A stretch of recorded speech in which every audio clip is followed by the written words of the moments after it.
안녕하세요, 여러분. 오늘 종목 LS 머티리얼즈 보도록 하겠습니다. LS 머티리얼즈가 또 신저가 경신을 했죠. 이 8월 5일 블랙 먼데이 때 이때 저가 14,040원. 네, 그러니까 14,000원 라인을 이탈을 하고 하락을 하면서 어제 같은 경우에 종가 13,780원으로 신저가 경신을 하면서 마감을 했고, 오늘도 또 하락을 이어가면서 신저가 경신을 하고 있는 모습이죠. 사실 제가 계속해서 이제는 이 지지선의 의미가 없다. 얘가 어디까지 내려가는지는 중요하지 않다. 라고 말씀을 드려왔지만 이 주주분들 입장에서는 이게 걱정이 안 될래 안 될 수가 없습니다. 자, 하지만 이 저점 경신이 우리가 불안하다고만 생각을 할 게 아니라 오히려 매수의 기회다. 라고 계속해서 말씀을 드리는 이유. 오늘은 이 부분에 대해서 좀 말씀을 드리려고 합니다. 그리고 앞으로 주가는 어떻게 흘러갈 것이고, 우리는 어디에서 매수를 하고 어디에서 매도를 해야 하는가. 지금 상황이 많이 답답하시겠지만, 왜 우리가 견뎌야 하는지, 그런 부분 오늘 영상에서 모두 말씀드릴 거니까요. 영상 꼭 끝까지 집중해 주시고, 영상 시작 전에 구독과 좋아요 한 번씩만 부탁드리겠습니다. 사실 그동안에 우리 여러분들이요, 이 LS 머티리얼즈와 관련된 많은 뉴스, 그다음에 블로그도 보셨을 거고요. 그리고 또 수많은 유튜브 영상들을 보셨겠죠. 그리고 이제 그 중에서요, 우리가 상반기에 좀 많이 언급이 되던 게 뭐가 있었죠? 바로 SOFC. 해상풍력과 관련한 내용이었습니다.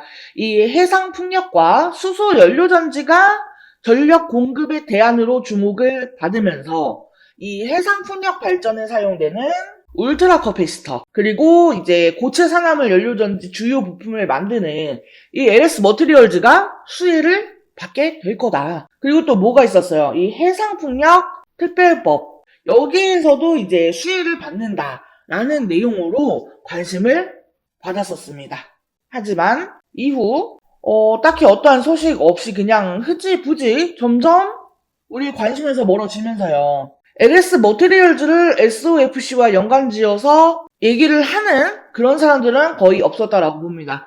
이 해상풍력 특별법에 대해서도 여름에 7월에는 뉴스에서 좀 많이 언급이 되었었는데 이후 별도 언급되는 내용도 없었고요. 사실 이 LS 머티리얼즈는요, LS 그룹주 중에서요, 가장 핵심 기술을 담당을 하고 있는 건 맞아요.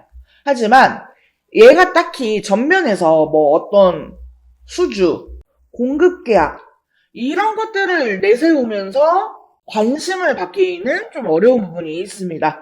그래서 다른 그룹주들이 어떤 이 수주 공급 계약 이후에요, 이제 본격적으로 매출이 나올 때, 그때 비로소 LS 머티리얼즈의 실적이 나오면서 관심을 받을 수가 있고, 그로 인해서 이 LS 그룹주 중에서 가장 늦게 빛을 볼 수밖에 없다라는 겁니다. 게다가 지금 시장 분위기 어때요? 여전히 LS 머티리얼즈는 2차 전지 섹터로 보는 시선이 훨씬 더 많고요. 이 2차 전지 섹터는 지금 트럼프로 인해서 좀 힘든 시기를 다시 한번 보내고 있는 상황이죠. 지금 이 트럼프가 미국 대통령에 당선이 되면서 이 미국 대선에 대한 불확실성은 해소가 됐지만 이 트럼프에 대한 불확실성이 여전히 남아있기 때문이에요. 그래서 LS 머티리얼즈에 대한 어떤 개별적인 무언가가 있는 거는 아니지만 지금 분위기 자체가 좋지 않은 상황이잖아요. 이 IRA 관련된 내용은 제가 지난 지지난 영상에서도 계속 언급을 했기 때문에 오늘 영상에서는 좀 디테일하게 언급을 하진 않을게요. 관련된 내용 궁금하신 분들은요, 제가 우측 상단에 카드 띄워드릴 테니까 지난 영상 참고해주시면 되겠습니다. 자, 일단은 트럼프가 당선이 되던 해리스가 당선이 되던 이 대선의 결과 여부와 상관없이 잘 가는 섹터도 분명히 존재를 합니다. 그리고 그 중에 하나가 뭐냐면 바로 AI예요. 자, 지금 이 AI의 고도화로 인해서 우리는 이 전력에 대한 문제가 굉장히 심각한 상황이에요. 지금 이 AI의 고도화로 인해서 우리는 지금 전력에 대한 문제가 굉장히 심각한 상황이에요. 이 전력 대란과 관련해서 지금 수많은 대안들이 나오고 있는데, 이 중에서도 최근에 CIP, 그린 에너지 투자 개발사인 코펜하겐이 국내 해상풍력에 투자를 하겠다, 대규모 투자를 진행한다 라고 발표를 했죠. 그러면서 산업통상자원부와 함께하고 있기 때문에 이제서야 본격적으로 이 국내 해상 풍력이 다시 한번 관심을 받을 수 있고 좋은 흐름을 기대해 볼 수가 있다는 겁니다. 자, 국내에서 이 해상 풍력을 본격적으로 하게 되면은 이제 뭐 LS나 GS 쪽에서 수주를 받게 되겠죠. 최근에 이 LS 그룹이 해상 풍력에 대해서 엄청난 개발과 발전을 통해서 노력을 했었던 게 있었죠. 바로 해저 케이블입니다. 이 해저 케이블 공급을 한 지가 벌써 5년이 넘었어요. 이 5년이 된 해저 케이블을 일본과 베트남 진출에 이어서 에퀴노르와 함께 협력을 체결을 했습니다. 그러니까 지금 미국 대통령이 뭐 누가 되었던 간에 지금 이 AI 전력 문제 때문에요, 이 신재생 에너지는 함부로 대할 수가 없는 상황이라는 거예요. 이미 과거에 트럼프 1기 때도요, 이 트럼프가 대통령임에도 불구하고 태양광 풍력 발전의 비중은 늘었습니다. 이 신재생 에너지의 필요성은요, 앞으로 계속해서 부각이 될 수밖에 없습니다. 일단 생각을 한번 해보세요. 자, 미국의 7대 빅테크 기업들, 이 전 세계적으로 내놓으라는 이 기업들이 모두 AI 사업을 하고 있습니다. 그래서 이 AI 섹터는 계속해서 상승할 수밖에 없고, 또 그만큼 많은 전력의 공급이 필요로 하겠죠. 이 AI가 정상적으로 돌아가려면 꼭 필요한 게 바로 이 전력이에요. 그리고 이 전력을 생산하기 위해서는 미국도 가장 중요한 이 원전은 계속해서 돌려야 되는 거고요. 이 원전만 했을 때에는 지금 중국이 가장 손가락질 받는 게 뭐예요? 환경적인 문제잖아요. 이 환경적인 문제 때문에라도 가장 중요한 신재생 에너지를 돌릴 수밖에 없다라는 거예요. 그리고 지금 우리가 얘기하는 이 7대 빅테크 기업들 있잖아요. 뭐 엔비디아나 뭐 애플, 구글, 마이크로소프트, 뭐 이런 애들, 세계적으로 얘네들도 눈치를 볼 수밖에 없기 때문에요, 이 신재생 에너지의 비중을 늘리고 있습니다. 물론 지금 가장 중요한 건 트럼프가 대통령이기 때문에요, 이 재생에너지 정책의 불확실성이 존재는 합니다. 하지만 지속적인 이 투자를 집행하고 있다라는 거, 이게 제일 중요하다는 겁니다. 그래서 지금 우리나라도요, 뭐 지금 울산의 대규모 부유식 해상풍력 발전단지 조성, 총 37조 투자, 이런 기사도 나오고 있고, 인천에서도 해상풍력 12개 사업 7,000메가와트 추진, 이런 기사가 나오고 있잖아요. 해상풍력에 대해서 다시 한번 관심을 가질 수밖에 없고, 우리나라도 이걸 적극적으로 투자를 할 수밖에 없다라는 그런 기대감이 올라가고 있거든요. 자, 일단 기본적으로 지리상으로 봤을 때요, 한국은요 삼면이 바다예요. 그래서 뭐 백년도, 연평도, 제주도, 울릉도, 독도 이런 섬도 많고요. 자, 지금 이 고도의 기술 발전으로 AI 데이터 센터부터 이 앞으로 계속해서 그냥 이 전력 대란에 대한 이슈가 계속 있을 거예요. 그래서 이 전력을 누가 더 많이 확보를 하고, 그리고 또 어떠한 새로운 기술을 가지고 확보를 하느냐, 이제는 이런 것도 국가 싸움 중에 하나가 될 겁니다. 이 단순하게 우리가 지금 알고 있는 뭐 중동 전쟁이나 러시아 우크라이나 전쟁처럼 이런 그 무력을 사용하는 전쟁만 전쟁이 아니죠. 그래서 이 한국이 뭐 기술력으로 딸리는 게 있는 것도 아니고, 지리적으로 지형적으로도 이 해상 풍력을 잘만 개발을 하고 가져간다라고 하면 정말로 큰 무기가 될 수 있을 거라는 거예요. 그러니까 지금 한국은요, 이 해상 풍력을 꼭 해야 하고요, 이 해상 풍력에 가장 수혜를 받을 수 있는 이런 전력기기들이 먼저 투자를 선점하는 그런 전략을 통해서 우리는 당연히 수혜를 받을 수 있는 뭐 LS, 그리고 그 중에서도 LS 머티리얼즈 물량을 모아가야 된다 라고 말씀을 드리고 싶은 거예요. 근데 사실 그동안에 이 해상풍력은요, 민간과 정부가 같이 주도를 했잖아요. 지난 21대 국회에서요, 이 해상풍력 사업과 관련해서 좀 무산이 됐었죠. 근데 그때 당시에 뭐 이게 국민들의 반대 때문이다 했는데, 이게 실질적으로 보면은요, 결국 이 국민들이 반대를 하는 이유는요, 사업성 때문이었습니다. 사업성이 모자라서. 자, 일단 기본적으로요, 우리가 이 사업을 할 때요, 어떤 이득이 있는지, 이거를 좀 명확하게 설명을 하고 그에 맞는 보상이 지급이 되어야 되는데, 지금 이거를 기존에 정부에서 추진을 했을 때요, 어떤 식이에요? 그냥 주먹구구식으로 나왔잖아요. 아, 우리가 좀 좋은 거 할 거니까 좀, 그냥 주세요. 내놔. 좀 싸게 넘겨. 이런 식으로 나오니까 이게 뭐가 되겠느냐. 그러니까 이게 사업자가 주도를 해야 맞는 거예요.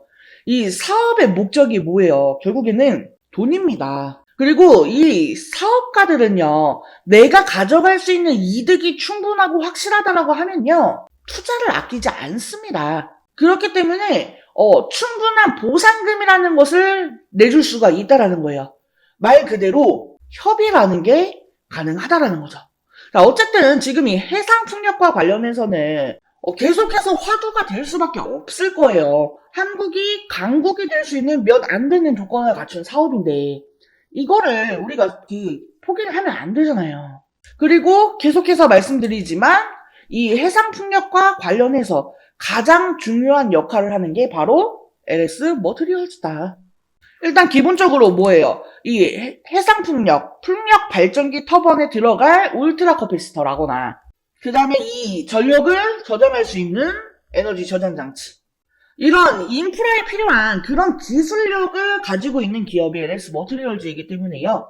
그렇기 때문에 지금 주가가 좀 이렇게 실망스러운 흐름을 보이고 있다고 해도요, 오히려 지금이 저가 매수를 할 수 있는 기회다. 우리는 이런 때일수록 물량을 모아가야 된다. 라고 말씀을 드리고 있는 거예요. 하지만 아직은 주가가 이렇게 내리고 있기 때문에요. 지속적으로 하방으로 내려가고 있기 때문에 일단은 이런 추세의 흐름을 좀 끊어내야 돼요. 네. 끊어내고 다시금 안착을 해줘야죠. 그리고 이 안착하는 곳에서 다시금 이 추세를 상승시키는 그런 흐름이 나올 때 우리는 이 반등이 나올 확률이 높은 자리를 공략을 해야 한다는 겁니다. 계속 말씀을 드리지만 이제는 뭐 앞으로 어디가 지지선이고 뭐 어디까지 빠질 거고 이런 부분은 전혀 중요하지가 않습니다. 이 가격적으로 봤을 때 15,000원 이하 가격대에서 매수를 할 수 있다면 그거는 이제 어떻게든 수익으로 정리를 할 수 있는 가격권이다 라고 말씀드렸었죠. 그리고 또 뭐예요? 이 매물벽과 121선 간에 이 이격도 어느 정도 충분히 벌어져야지만 하는 부분도 설명을 드렸었고요. 지금은 이제 이 박스권 하단에서 움직이고 있는데 뭐 여기서 더 빠진다고 해도요, 사실 더 빠질 때도 없기는 하지만 빠진다라고 해도 크게 걱정할 필요가 없다라는 거예요. 지금은 이 매출에 공백이 있는 상황이라 주가가 힘을 쓰지 못하지만 이제 내년부터 본격적인 매출이 나온다라고 하면은 이제 이러한 부분은 충분히 케어가 가능하다라고 생각하시면 될 것 같고요. 무엇보다 앞으로 LS 머티리얼즈의 주가는 엄청난 상승을 보여줄 것이 분명하기 때문에요. 오히려 지금과 같은 시점에서 이 매수를 고려를 해도 괜찮다라는 거예요. 하지만 그렇다라고 해서 뭐 지금 구간에서 아무 가격대나 그냥 막 매수를 하시라고 말씀을 드리는 건 절대 아니고요. 아직까지는 좀, 여러 가지 변동성이 나오고 불확실성이 남아있는 상태이기 때문에 이 시장 자체가 아직은 좀 불안불안하잖아요. 뭐 그렇다 특별한 악재가 나온 거는 아니니까 일단은 조금 더 흐름을 지켜보자, 이렇게 이해를 해주시면 될 것 같습니다. 자, 이제부터는요, 우리가 어디에서 이 타점을 잡고 또 어떻게 대응을 하느냐, 이 부분이 굉장히 중요합니다. 이 반등이 나올 만한 이 확률이 높은 자리를 공략을 해야지만이 우리가 이 LS 머티리얼즈가 본격적인 상승이 나왔을 때 큰 수익을 가지고 갈 수 있다라는 겁니다. 그리고 이제 슬슬 우리가 충분하게 수익을 챙겨갈 수 있을 만한 그런 최적의 매수 타이밍이 다가오고 있습니다. 자, 하지만 다들 알고 계시다시피 제가 이 실시간 라이브 방송을 하는 게 아니잖아요. 그래서 우리 여러분들이 영상만 보면서 대응을 하시기에는 좀 한계가 있어요. 그래서 제가 따로 이 실시간 타점이나 대응 전략 등을 공유를 해드리고 있습니다. 관련된 내용들을 실시간으로 받아보고자 하시는 분들은요. 하단에 전화번호 보이시죠? 010-7913-1671 여기로 숫자 5번 또는 종목명 앞에 두 글자 LS라고 메시지 남겨주시면 됩니다. 참고로 모든 내용은요 100% 무료로 공유를 해드리고 있습니다. 저한테 이거 정보 공유 요청하신다라고 해서 제가 뭐 문자비나 수수료 같은 이런 금전적인 요구 일절 안 하니까요. 부담 갖지 마시고 편하게 메시지 남겨주세요. 하단에 전화번호 010-7913-1671 여기로 숫자 5번 또는 LS라고 남겨주시면 됩니다. 자, 그리고 영상 끝까지 시청해주신 우리 여러분들을 위해서 이번 11월 홈프로픽 대박 종목 말씀드리도록 하겠습니다. 자, 해당 종목은요, 유리기판 관련주예요. 유리기판이 이번 연도부터 조금씩 부각이 되기 시작을 했죠. 아직 양산을 시작한 단계까지는 아니기 때문에 본격화가 되기 전에 우리가 미리 유리기판에 대한 정보를 알아둘 필요가 있어요. 즉, 투자의 준비를 해야 한다는 거예요. 자, 먼저 이 유리기판이 갑자기 올해부터 주목을 받게 된 이유. 첫 번째로 이 AI 반도체가 크게 대두가 되죠. 이미 오래전부터 이 유리기판에 대한 연구는 진행이 되어 왔습니다만 오버스펙으로 분류가 되어 있었습니다. 그런데 올해 들어서 이 AI가 확산이 되면서 다시금 주목을 받게 되는 그런 기기가 된 거죠. AI 데이터 처리량이 너무나 기하급수적으로 증가를 하게 되면서 현재 추세로는 이 고집적 패키지 기판이 필요할 것으로 전망이 되기 때문이에요. 현재 AI 반도체를 만들고 있는 대표적인 회사는 엔비디아입니다. 그리고 엔비디아의 AI GPU는 TSMC의 코어스 패키지 기술로 제작이 됩니다. 이 TSMC의 코어스 방식은 서브스트레이트 위에 인터포저라고 하는 실리콘 기판을 올리고 그 위에 GPU와 HBM을 올립니다. 여기서 이 인터포저는요, 각 칩을 하나의 다이처럼 연결을 해주는 역할을 합니다. GPU와 HBM 등 이종 반도체를 하나의 패키지에 집적하기 위해서 사용하는 별도의 기판이라고 보시면 돼요. 이 GPU와 HBM을 인터포저에 함께 실장하면 이 칩 간의 거리가 가까워지고 많은 양의 배선이 가능하며 실장 면적이 축소되어 칩 간 연결 속도가 빨라지기 때문에 데이터 처리 속도가 향상이 되고 전력 소모를 줄일 수가 있습니다. 그리고 여기에 칩넷 기술을 결합하면 생산 수율과 시스템 원가도 개선을 시킬 수가 있죠. 하지만 기본적으로 이 실리콘 인터포저는 패키징 비용이 굉장히 높습니다. 그러니까 앞으로 계속해서 이 AI 데이터 처리량이 늘어난다라고 하면은 그에 따라서 패키징 비용도 계속해서 늘어날 것으로 보여지는 상황이라는 거죠. 근데 만약에 여기에서 유리기판을 사용하게 되면 인터포저를 생략하게 되기 때문에 이 패키징 비용을 줄일 수가 있습니다. 그리고 더 많은 트랜지스터를 집적시키는 것도 가능하다라는 거죠. 그렇기 때문에 지금 이 유리기판이 재조명이 되고 있는 거예요. 자, 그래서 제가 이 유리기판 관련주들을 좀 정리를 했습니다. 근데 우리가 이 모든 종목들을 하나하나 다 살펴보고 매매를 할 수는 없기 때문에 제가 이 기업들이 유리기판과 관련해서 얼마나 많이 이슈를 받았는가 이거에 대해서 비교를 해보니까 가장 많은 이슈를 받았던 기업이 바로 이 기업이더라고요. 그래서 이번 11화 대박 종목으로 이 기업을 준비를 한 거예요.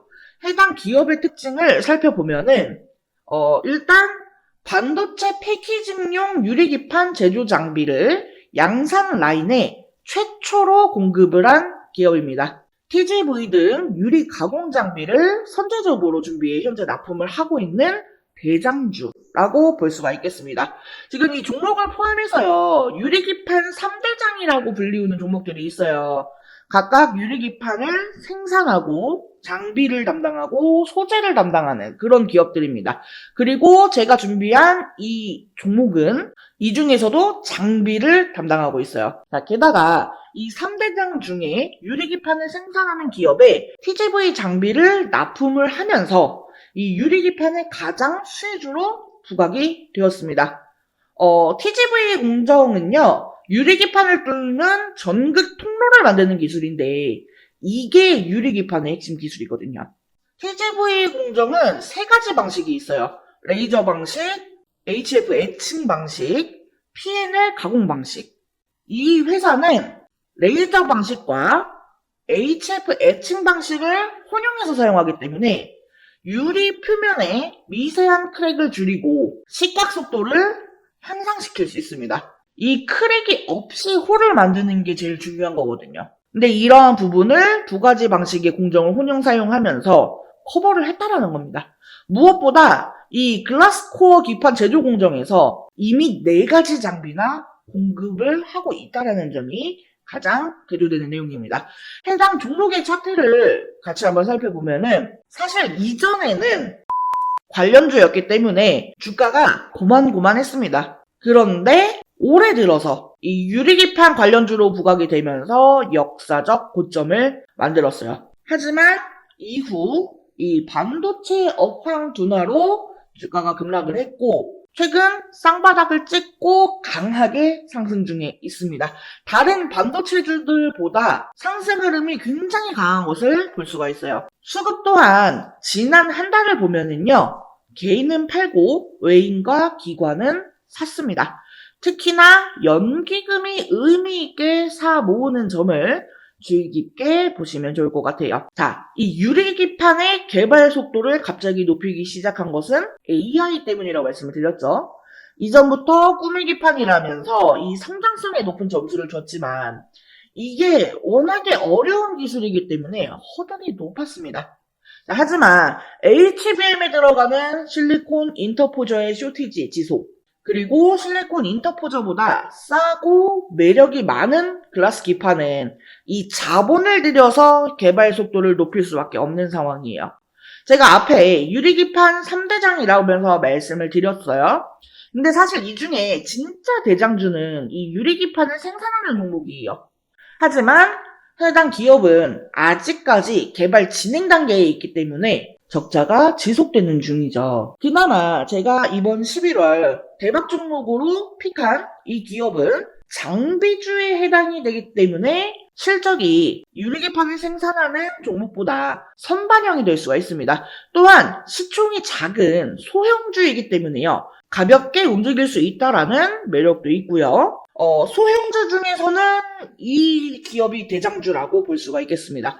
HBM과 관련해서 직접적인 수혜는 국내 기업에서 많지 않았어요. 하지만 이 유리기판 관련주는 디스플레이 밸류체인 기업들이 기존에 유리 가공을 해왔기 때문에 관련주들이 많은 편이고 그 중에서도 대장주이기 때문에 충분히 기대를 해봐도 된다라는 점에서 이번 11월 대박 종목으로 정웅프로가 픽을 한 거고요.